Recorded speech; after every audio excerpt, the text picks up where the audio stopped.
ತುಳುನಾಡ ತುಡರ್ ಯೂಟ್ಯೂಬ್ ಚಾನಲ್ಗೆ ಆತ್ಮೀಯವಾದ ಸ್ವಾಗತ. ನಾನು ನಿಮ್ಮ KS ಕೋಟ್ಯನ್. ಇವತ್ತಿನ ಈ ವಿಡಿಯೋದಲ್ಲಿ ನಾನು ನಿಮಗೆ ಮಹಾಶಿವರಾತ್ರಿಯ ಬಗ್ಗೆ ತಿಳಿಸಿಕೊಡುತ್ತೇನೆ. ಮಹಾಶಿವರಾತ್ರಿಯ ಹಿನ್ನೆಲೆ ಏನು, ಶಿವನು ಬ್ರಹ್ಮ ಹಾಗೂ ಕೇದಗೆ ಹೂವಿಗೆ ಯಾಕೆ ಶಾಪ ನೀಡುತ್ತಾನೆ, ಎಲ್ಲವನ್ನು ವಿವರವಾಗಿ ತಿಳಿಸಿಕೊಡುತ್ತೇನೆ. ಅದಕ್ಕೂ ಮುನ್ನ ನೀವಿನ್ನೂ ನಮ್ಮ ಚಾನಲನ್ನು ಸಬ್ಸ್ಕ್ರೈಬ್ ಮಾಡಿಲ್ಲ ಅಂದರೆ ದಯವಿಟ್ಟು ಸಬ್ಸ್ಕ್ರೈಬ್ ಮಾಡಿ ಹಾಗೂ ಏನಾದರೂ ಅನಿಸಿಕೆಗಳು ಇದ್ದಲ್ಲಿ ಕಮೆಂಟ್ಸ್ ಮೂಲಕ ನಮಗೆ ತಿಳಿಸಿ.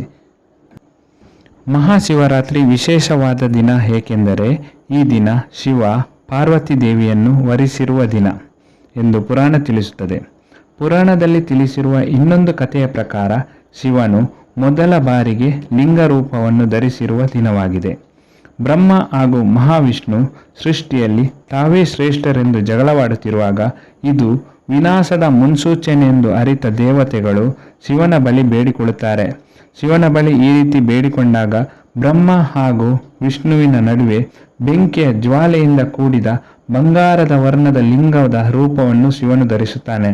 ಈ ರೀತಿ ಮೊದಲ ಬಾರಿಗೆ ಲಿಂಗ ರೂಪ ಧರಿಸಿದ ಈ ದಿನವನ್ನು ಮಹಾಶಿವರಾತ್ರಿ ಎಂದು ಪೂಜಿಸುತ್ತಾರೆ.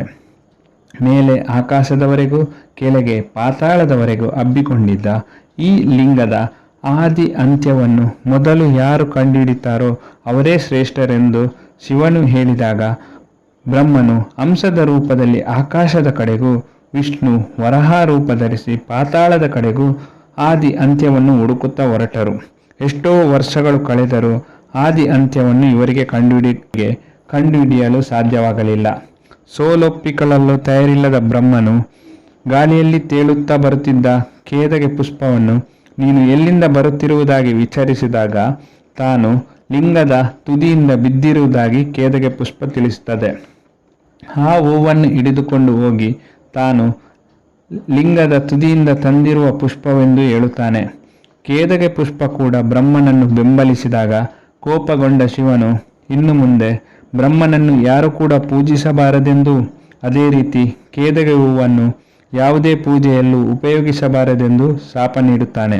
ಆದ್ದರಿಂದಲೇ ಬ್ರಹ್ಮನಿಗೆ ಎಲ್ಲಿಯೂ ದೇವಾಲಯಗಳಿಲ್ಲ ಹಾಗೂ ಯಾರು ಕೂಡ ಕೇದಗೆ ಹೂವನ್ನು ಪೂಜೆಯಲ್ಲಿ ಉಪಯೋಗಿಸುವುದಿಲ್ಲ.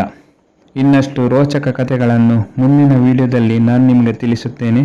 ನಿಮಗೆ ಈ ಕಥೆ ಇಷ್ಟವಾದಲ್ಲಿ ದಯವಿಟ್ಟು ಲೈಕ್ ಮಾಡಿ ಹಾಗೂ ಕಮೆಂಟ್ಸ್ ಮಾಡಿ. ಧನ್ಯವಾದಗಳು.